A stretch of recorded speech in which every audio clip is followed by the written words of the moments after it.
குர்ஆன் எந்த வீட்டுல ஓதுறாங்களோ அந்த வீட்டுல ஷைத்தான் இருக்க மாட்டான். ரசூல் ஸல்லல்லாஹு அலைஹி வஸல்லம் சில சூறாக்களை சொன்னாங்க, அந்த சூறாக்கள் நீங்க ஓதுனா ஷைத்தான் வரவே மாட்டான். லா தஜ்அலு புயூதக்கும் மகாபிர் ஃபஇன்ன ஷைத்தான் யன்ஃபிரு மின் பைத்தில் லதி துக்ரா ஃபீ சூரத்துல் பக்ரா.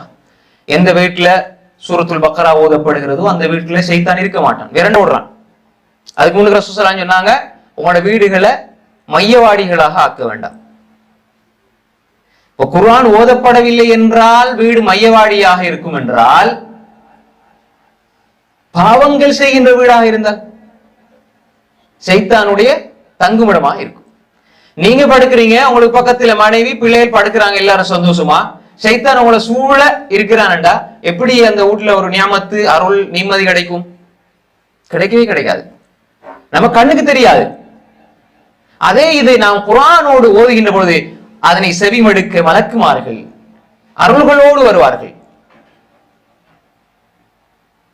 اقرأوا سورة البقرة فإن أخذها بركة وتركها حسرة لا تستطيعها البطلة. சூரத்துல் பக்ரா வீட்டுல ஓதுங்க.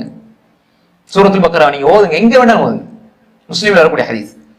அதை எடுத்தா பரக்கத், வீட்டுல பரக்கத், வீட்டுல ஓதுங்க பரக்கத் உண்டாகும். அதை விட்டா கை சேதம்.